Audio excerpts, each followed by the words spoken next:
Ahora a continuación tengo una llamada y va a ser una buena conversación desde Argentina con Gustavo Fernández. Él ya ha estado con anterioridad aquí en Misteriosa al Anochecer. En aquella ocasión hablamos de Hernandarias, un enclave ufológico y puede que mucho más que ufológico en su país natal. Ahora vamos a hablar sobre otros misterios. También le voy a pedir su opinión sobre estos objetos que han estado sobrevolando los cielos del mundo, sobre todo de Canadá y Estados Unidos, pero nos vamos a centrar principalmente en un enclave esotérico y en general enigmático de Portugal, al otro lado del océano, como es Sintra. Vamos a hablar de eso. Y bueno, ¿qué tal? Bienvenido, Gustavo, a Misterios al Anochecer. Muy buenas noches, Fernando. Un saludo cordial para ti, para la audiencia aquí desde Argentina. Nuevamente un gusto, un placer poder estar compartiendo unos minutos con ustedes. El gusto es mío, amigo Gustavo. Primero que nada, antes de entrar en materia de lo que ya hemos acordado, no puedo dejar de preguntarte tu opinión respecto a esta, entre comillas, invasión de supuestos globos sonda o objetos no identificados sobre Estados Unidos, Canadá, hasta Sudamérica, dicen, y que incluso han sido, dicen también, derribados por militares estadounidenses y canadienses. ¿Qué opinión te merece esta singular racha de avistamientos? Posiblemente te decepcione un poco, amigo mío, porque no tengo una opinión formada. Tengo la costumbre, no me gusta hablar de los temas que no investigo, sobre los que no me documento con alguna extensión. Más cuando esos temas tienen que ver con mi quehacer cotidiano, que es la investigación. Y sobre estos episodios, sinceramente, acabo de regresar hace un par de días de un viaje bastante extenso de trabajo. Apenas he leído alguna información periodística y no es siempre la mejor fuente, la más confiable para formarse una opinión. Un poco estoy a la expectativa de reunir mayor datos, pero sin embargo quiero acercar una reflexión. Los distintos gobiernos y fuerzas militares, especialmente la Fuerza Aérea de los Estados Unidos, han pasado décadas tratando de derribar, al parecer infructuosamente, ovnis, objetos no identificados. Porque recordemos que accidentes como el de Roswell en realidad no se produce por un derribo accidental, sino por razones que desconocemos, pero parecería ser más asociado a un siniestro, a un accidente que sufren estos aparatos, que al ataque intencional defensivo de parte de los militares. Hace pocas horas se confirmó que la Fuerza Aérea norteamericana acababa de derribar un segundo objeto. Y a mí me llama mucho la atención que de pronto con tanta facilidad estén derribando, bueno, ahora se dice WAP, ¿no? Es más cool que el viejo término OVNI, pero básicamente es lo mismo. Lo cual me hace pensar que se trata en realidad de tecnología terrestre, en este caso, posiblemente sí, globos estratosféricos de alta atmósfera de espionaje chino. Porque además los chinos ya emitieron un comunicado en los cuales elípticamente reconocen la potestad y la propiedad de cuando menos uno de esos objetos. Lo que dejo ahora como un comentario, pero por favor, porque es un tema que, insisto, no me formado una opinión definitiva como para avanzar, es simplemente una reflexión al paso. Me llama la atención de que China esté soltando casi sin control globos espías en distintas direcciones, como si tratara de provocar una situación de conflicto. ¿Se comprende lo que digo? Sí. De cualquier forma, creo que es un tema más cercano a la geopolítica que a la ufología, por lo menos así lo pienso, hasta tanto tenga alguna opinión en contrario. Así es, Gustavo. Justamente eso sí, en el caso de China, opinaron sobre el primero de estos objetos derribados, diciendo que se trataba no de un globo espía, que era la teoría estadounidense, sino de un globo de investigación climática, etcétera, que se había desviado de su camino, pero no tenía una mala intención, pero bueno, que sí fue de ellos. Entonces, en pocas palabras, ¿no?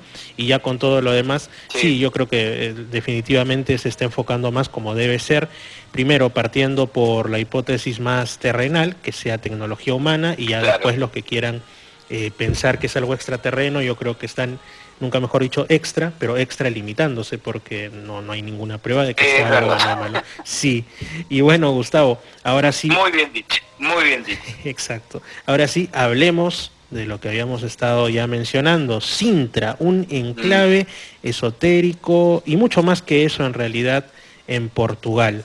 ¿Qué nos puedes contar de ese lugar del que ya hiciste un podcast en tu programa Al Filo de la Realidad? Que les invito a los oyentes también a escucharlo. Está en la plataforma iVoox.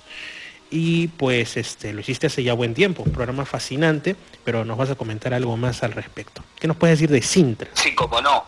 Cómo no. A mí me resultó muy sugestivo y muy interesante, Fernando, que nuestras previas comunicaciones telefónicas me plantearas tu interés en un tema en el cual en el ambiente del misterio, o sea, el ambiente del misterio tiene como ciertas convencionalidades que se suponen son colectivamente interesantes, ovnis, brujerías, fantasmas, pero hay ciertos temas que son apasionantes por su complejidad, su profundidad, pero que no gozan de una popularidad mediática. Entonces, de pronto, cuando un periodista del misterio como tú dice, me interesa que hablemos de ese asunto, yo digo, qué estimulante, que es por lo menos la investigación que uno, en este caso yo, en algún momento llevó adelante, despierte, aunque sea el interés de unos pocos, porque advierten su relevancia. Vamos a ubicarnos un poco geográficamente.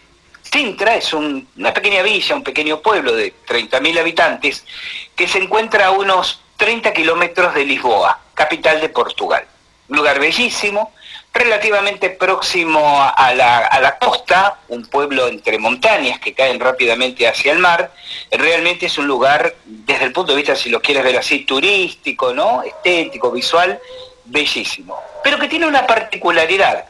Es un lugar no solo alrededor del cual rondan muchas leyendas antiquísimas de la aparición de seres sobrenaturales, de duendes, de, bueno, las viejas historias de brujas y de hadas en sus bosques, sino que fue el lugar elegido por prominentes esoteristas del siglo XIX para llevar adelante algunas actividades.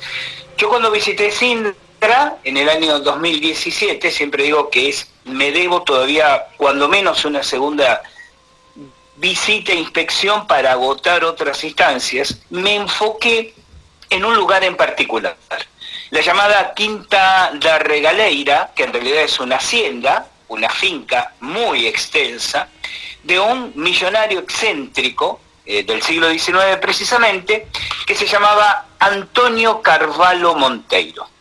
Este señor se dedicaba a la importación a Europa de madera desde Brasil, donde tenía plantas fabriles, amasó una considerable fortuna, y era un apasionado del esoterismo, del estudio de las religiones antiguas, de las filosofías del pasado. Fue masón, fue miembro de la Orden Rosacruz, astrólogo, y en vez de dejar libros o textos escritos con sus reflexiones y sus investigaciones y sus conclusiones, volcó todo en una obra arquitectónica. Esta finca, esta hacienda que les comentaba, que se conoce con el nombre de Quinta da Regaleira. ¿Qué es lo que encontramos allí? Bueno, encontramos en un espacio de aproximadamente 14 hectáreas sobre la ladera de una montaña, construcciones que tienen una razón de ser estrictamente esotérica, estrictamente mágica. Ese sería el término correcto para mencionar. Por ejemplo, un pozo de 33 exactos metros de profundidad. Recordemos esto del 33, ¿no? En numerología, considerado uno de los números maestros, el grado máximo de la masonería, precisamente, el grado 33. Un pozo que tiene una escalera en espiral, por el cual se desciende, 9 descansos que se asocia a las 9 estancias de la Divina Comedia, y un laberinto en su profundidad, en su fondo, donde se realizaban ritos iniciáticos y ritos mágicos entre este caballero, Carvalho Monteiro, y sus allegados. Un lugar realmente, además, ubiquémonos, la construcción de esto comenzó en 1892. Y si bien existía, indiscutiblemente, fines del siglo XIX, existía tecnología y experiencia y recursos para, si uno disponía del dinero suficiente, para grandes obras arquitectónicas, hubo que superar innúmeras dificultades, ¿no? Por ejemplo, profundísimas excavaciones en la roca madre, en la roca viva, habitaciones donde se juega con la alteración de los sentidos físicos mediante el uso de vidrios, ¿no?, coloreados con líquidos que, según la ubicación y cómo dejan filtrar la luz del exterior, provocan verdaderamente un efecto psicodélico aún hoy en día, porque el lugar se puede visitar, se puede recorrer. Una capilla aparentemente católica, cristiana, que tiene en su subsuelo una segunda capilla, casi como un reflejo especular de la que está en la superficie, pero para prácticas masónicas. Esa se puede visitar con un permiso especial y obviamente no se realizan actualmente rituales en la misma. Todo esto acompañado de otros detalles que, como bien señalas, desarrollé en un podcast e inclusive en un artículo que puede ser leído en nuestro portal web, Al Filo de la Realidad, con el fin de aprovechar la particular energía del lugar, porque aquí es donde los especialistas en geobiología, los estudiosos portugueses, señalan que la colina sobre la cual Carvalho Monteiro construye esta quinta es un verdadero enclave energético conocido desde tiempos inmemoriales, tan inmemoriales que en la cima de esa colina se encontraron menhires supuestamente celtíberos, es decir, de la mezcla de la cultura celta con la raza ibérica, cuando menos de unos 3.000 años de antigüedad. Es realmente un lugar donde uno recorre esas edificaciones, mencioné solo unas pocas de ellas, y tenés la percepción de estar ante una verdadera, yo lo digo de esta manera, una verdadera maquinaria espiritual, ¿no? Es decir, toda una serie de construcciones, de palacios en ese terreno, donde todo está pensado en función de qué impacto espiritual te provoca, o sea, en los planos sutiles de nuestra naturaleza, provoca cada característica arquitectónica, cada detalle de la construcción. Y un punto más, muy interesante. Carvalho Monteiro pertenecía, además de ser, como dije, masón, Rosacruz, pertenecía a una orden iniciática que se conocía como la Hermandad de Heliópolis. Tomaba su nombre de una famosa y antiquísima, y hoy inexistente como urbe, ciudad mística de Egipto llamada precisamente Heliópolis. Uh-huh. La misma sociedad en la que en ese mismo momento formaban parte de otros dos poderosos millonarios de la época, cuyo trabajo yo investigué en Argentina, en este pueblito que aquí se llama Capilla del Monte, que es conocido como la capital espiritual de Argentina. Un conde español, de nombre Odilio Esteves, construye un castillo en base a proporciones de geometría sagrada y cálculos numéricos místicos. Y en ese mismo momento,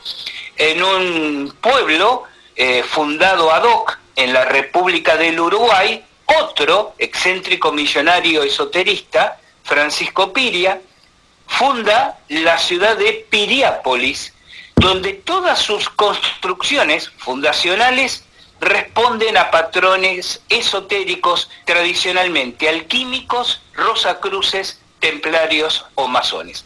Es muy interesante que, como decía, y redondeo el concepto, estos tres millonarios al mismo tiempo en tres puntos geográficos bien diferenciados, Argentina, Uruguay y Portugal, estuvieran trabajando en la construcción de edificios de acuerdo a una, como dije recién, una tecnología mística a la cual aún podemos acceder e investigar. Uh-huh. Realmente impresionante. Esto habla de que, pues como suele ser, en estos lugares nada es por azar y que además también hay plena coordinación entre muchos integrantes de estas corrientes esotéricas, de estas sociedades, independientemente de las distancias geográficas, y obedecen a planes mayores bueno, que ya serían descubiertos por los iniciados o por personas que tengan el conocimiento necesario para poder discernir, para poder, digamos, entender cada cuestión que se les va mostrando, ¿no? Algo que quedó en mi mente Si me de... permites, Sí, dímelo, sí. no, iba a acotar una reflexión. Muchas veces la gente cuando lee los resultados, por ejemplo, de nuestras investigaciones o escucha esta charla, dicen, bueno, eran excentricidades de millonarios que disponían de dinero como para gastar en las tonterías que les apasionaban o les entusiasmaban. Entonces yo siempre digo, permitámonos repensar las cosas de otra manera, porque eso puede tener un impacto profundo en nuestra comprensión del mundo contemporáneo. ¿A qué me estoy refiriendo? Estos millonarios, como creo que cualquier millonario que amasa fortuna, no simplemente porque la reciba de herencia, de legado, sino porque la amasa por sí mismo, pueden tener muchas características, muchas virtudes o defectos, no vamos a hacer juicios morales, pero una cosa que no se puede decir de ninguno de ellos es que sean estúpidos.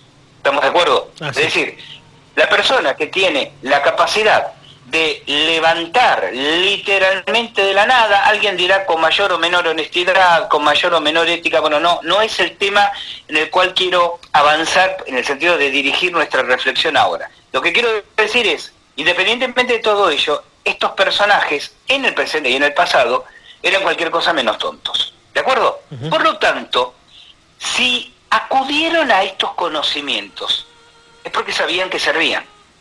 ¿Se entiende lo que quiero decir? Yo he investigado muchísimo, lo sigo haciendo, lo que yo llamo los poderes en la sombra, las grandes alianzas y sociedades de pocas familias o individuos que a través de la historia han manejado y tienen influencia desde las sombras en manejar el mundo. Y lo que he observado, hasta donde he podido llegar, hasta donde he podido investigar, hasta lo que he podido inferir, es que todos esos grupos tienen prácticas espirituales o esotéricas muy particulares. Pertenecen a sociedades, cuando menos son masones, cuando menos, por decirlo así,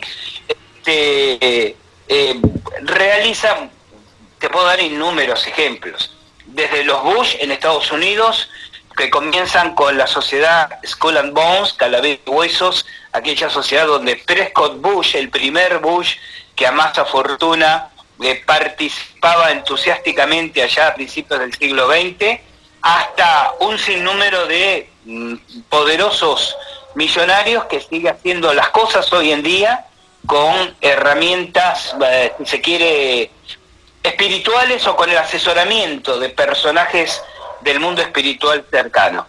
Uh-huh. Si lo hacen, si acuden a esas herramientas, a esos personajes, es porque saben que tienen resultado, que funcionan. Cito un ejemplo, cuando estos personajes de los que yo hablé, Carvalho Monteiro, el Conde Esteves aquí en Argentina, Francisco Piri en Uruguay, realizaban estas actividades, a mí siempre me llama mucho la atención cómo a fines del siglo XX, fines del siglo XIX, principios del siglo XX, había muchísimos grandes y poderosos empresarios con inquietudes espiritualistas o místicas, el que no se dedicaba al espiritismo, participaba de la teosofía, y el que no hacía ya en aquellos tiempos algún viaje a la India para recibir enseñanzas de maestros. Parecería que la generación de poderosos millonarios globales que vinieron después, avanzado el siglo XX, se dedicaron solo al dinero y perdieron ese aspecto místico, ¿no? Esos individuos hacían cosas muy interesantes. Voy a citar un ejemplo. Fines del siglo XIX se construye en la ciudad de Buenos Aires un edificio que existe actualmente, conocido como el Palacio Barolo. El Palacio Barolo tiene, y esto lo puede buscar cualquier interesado googleando en internet, no me voy a extender, toda una naturaleza profundamente mística, los empresarios que encargaron su construcción y el arquitecto italiano que lo construye eran miembros de la masonería, tiene toda una simbología en su construcción muy particular. Al mismo tiempo, en Montevideo, capital de Uruguay, se construía un edificio que era literalmente el gemelo del Palacio Barolo. Ambos edificios compartían una característica. En el extremo de sus cúpulas se había montado en torres transparentes, en torres de vidrio, poderosísimos reflectores, poderosísimos para la época. Bien, y se sabe que durante décadas, por lo menos hasta 1930, todas las noches, el reflector que estaba en el extremo del edificio en Buenos Aires se encendía en dirección a Montevideo y el que estaba en Montevideo se encendía en dirección a Buenos Aires. Al punto que desde la cima de cada edificio se alcanzaba a ver el punto de luz, que era el otro edificio, pese a la distancia que hay en kilómetros, Río de la Plata de por medio, entre Buenos Aires y Montevideo. ¿Se comprende hasta ahí? Por supuesto. ¿Esto qué tiene de particularmente interesante? Que en la masonería se enseña en un grado avanzado lo que significa despertar a Joaquín y Bojás. ¿Quiénes son o qué son Joaquín y Bojás? Es el nombre de las dos columnas que están a cada lado de la entrada del templo de logia, ¿no? Del espacio ritual de la logia masónica. Se enseña una forma simbólica, metafísica, de despertar. Porque ese despertar, el maestro que tiene el grado avanzado de conocimiento para despertar a las columnas, adquiere poder sobre el mundo material. Y una de las partes rituales es encender una candela en la parte superior de la columna llamada Joaquín y en la parte superior de la columna llamada Bojás. Eso mismo es lo que a otra escala se hacía cada noche que se encendían las luminarias en el extremo de estos dos altísimos edificios en Buenos Aires y Montevideo. Y es aquí donde recuerdo, desde el periodo en que se construyen estos edificios hasta 1930, ¿y por qué marco 1930? Es porque cuando, por cambios políticos, empresariales y demás, dejaron de emplearse esos reflectores, tanto Uruguay como Buenos Aires, como Argentina, perdón, fueron dos poderosos estados agropecuarios emergentes que se posicionaron en ese momento entre los países con mayor Producto Bruto Interno del orbe del planeta. Los grandes empresarios del mundo agropecuario de ambos países, en su mayor parte también eran masones. Y yo estoy totalmente convencido que ese manejo simbólico, como dije, de las luminarias de estos edificios, tenía que ver con activar una serie de planos de energía, si queremos decir así, de fuerzas espirituales que ellos usufructuaban para sus objetivos o fines materiales.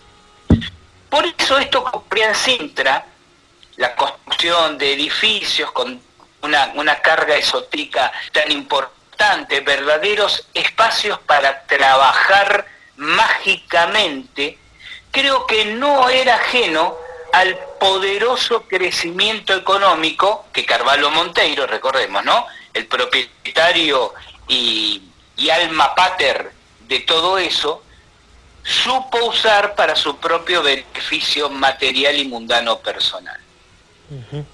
Así es, en estos tiempos, como tú mismo has mencionado, por todo el cambio que ha habido, incluso a nivel ideológico, etcétera, al menos de cara al público, denosta o se deja de lado la importancia del símbolo, la importancia de la forma de las construcciones, de lo que hacemos en realidad con aquellos signos que dejamos o que utilizamos en la vida cotidiana, pero estos son muy poderosos, no solo a nivel, digamos, de la psicología humana, sino a un nivel más sutil y ajeno a nosotros, pero que influencian nuestras vidas, ¿no? Energías y todas estas cosas que al menos, de boca para afuera, la muy científica sociedad actual tiende a decir que eso no existe porque no puede ser cuantificable, mensurable, pero en realidad tienen efectos. Y yo sé que muchas personas, al menos como se dice en pequeño comité, en grupo de amigos, aceptan que puede ocurrir y que de hecho ocurre.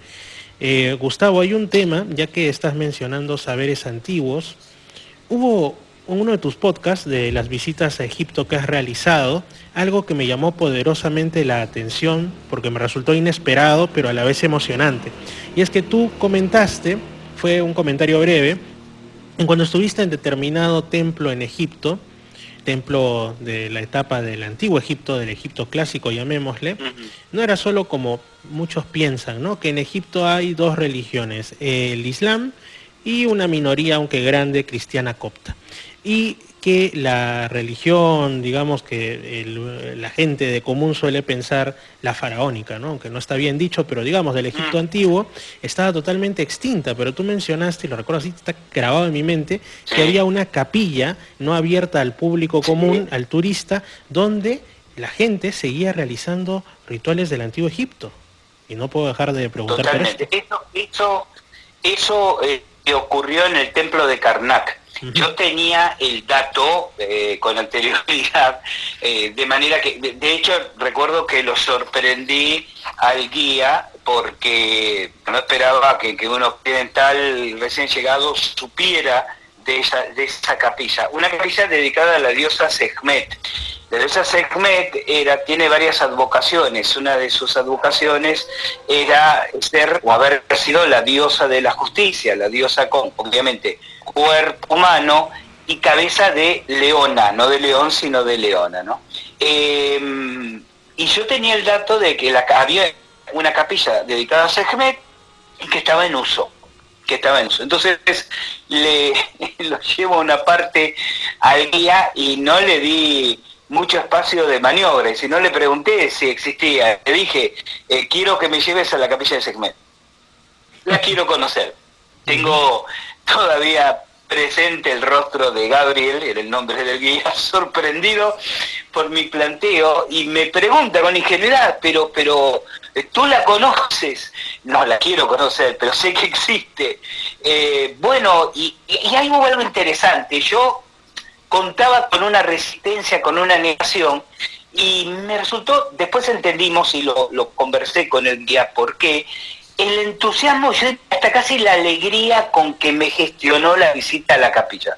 ¿Se comprende lo que digo? Es decir, el guía, en vez de buscarme obstáculos, no, mire, no se puede visitar, eso es solo para los naturales del país, no, acá no hay nada. Por el contrario, le brillaban los ojitos y dijo, bueno, espera, voy a averiguar, vamos a ver qué podemos hacer. Inclusive me dice, pero quizás hay que darle algún dinero, a ningún problema, le digo, es decir, contaba con eso, ¿no? Ya sabemos que este rectángulo verde en papel llamado dólar es el talismán que abre todas las puertas. Entonces digo, tengo contemplado también esto. Y fue y habló ahí con dos de los guardias. Y los guardias no pusieron, me miraban con muchísima curiosidad. Y claro, después, en un momento del viaje, tomando un café árabe, me decía Gabriel, es que a nosotros los egipcios, y ahora voy a explicar las circunstancias, ¿no? Nos resulta, nos emociona que los occidentales se interesen por nuestros dioses antiguos de esa manera. Es decir, no de ir a un templo o un museo a tomar fotografías, sino que, como hice yo, quieran presentar sus respetos a esos dioses. Bueno, acto seguido, mientras mi esposa que estaba conmigo se dedicaba a distraer a otras personas que estaban en nuestro grupo para que nos metieran todos, ¿no? En fila, porque no sabíamos cuál podía ser la reacción de los lugareños, me llevan a la capilla, la abren, estaba con candado en ese momento y accede a la misma. 2 cuartos de piedra, por supuesto, de bloques de piedra, completamente cerrados, el primero completamente vacío y el segundo con una imagen de tamaño un poco superior al tamaño humano natural sobre un pedestal de más o menos 1 metro de altura en granito negro de la diosa Sekhmet, sola, ahí. Era evidente por las marcas en el piso, ¿no? Las pisadas, las huellas de que había un movimiento de gente muy habitual. No había ofrendas, porque la entrega es de respeto. Entonces simplemente me arrodillé, cerré los ojos, hice 3 reverencias frente a la diosa, con los 3 egipcios mirándome sumamente curiosos. Permanecí meditando unos minutos, luego me levanté, incliné la cabeza y agradecí, le di ahí un dinero a los guardias y pedí permiso para salir. Y es ahí donde el guía me comenta que si bien, a ver, el culto a los antiguos dioses egipcios no está permitido, lo pongo entre comillas, porque recordemos que el país es musulmán y ya sabemos cómo son los musulmanes con las representaciones físicas de la deidad, ¿no? Algo que choca. Distintos son los cristianos, donde la representación física de Jesús, de los santos, es cosa cotidiana. El musulmán repudia las representaciones, pero al mismo tiempo las autoridades son tan conscientes de que esa creencia y esa fe en los antiguos dioses es increíblemente fuerte, por lo menos en una parte significativa de la población, no digo que sea mayoritaria, digo, ¿no? En un segmento significativo, que lo toleran mientras sea en absoluto silencio y en las sombras, por decir de esta manera, ¿no? Uh-huh. Esto que ocurría en la capilla de Sekhmet, en Karnak, me comentaban que ocurre en distintos templos de esa época, en distintos puntos arqueológicos del país. Mucha gente, a ver, voy a hacer este símil con Latinoamérica, Ajá, Fernando. estaba pensando en eso, sí. En nuestros países, claro, en nuestros países hay mucha gente que profesa con amor y con devoción el culto a la Pachamama, el culto a los antiguos señores de la llama, el culto a Inti, el culto a Viracocha, el culto a Tonatiuh o el culto a la deidad en el país que esté. Pero la mayoría es católica. Y quizás una mayoría en Latinoamérica, no, nuestras tías, nuestros padres, nuestras abuelas, mirarían escandalizado nuestro respeto y nuestra devoción a los dioses ancestrales de nuestras tierras. Pero hay muchos, no es oficial, no es abierto, pero sabemos que está presente, especialmente en los territorios profundos de nuestros países. Bueno, lo mismo ocurre en Egipto. El Islam es la religión instalada, dominante, y si no es excluyente, es solo porque turísticamente no les conviene. Digo, por eso son tan tolerantes con los cristianos coptos, ¿no? Y con otros. Pero hay muchísima gente que inclusive en la intimidad de sus hogares tiene alguna imagen de alguna deidad del Egipto antiguo, a la cual reverencia, a la cual saluda. No la ofende, porque el hecho de ofrendar es una costumbre que en Egipto y en todos los países árabes se ha perdido, precisamente por imperio cultural musulmán, ¿no? Este rechazo a la ofrenda como forma de reconocimiento. Por eso la ofrenda, digamos así, es de respeto. Pero los cultos están vivos todavía.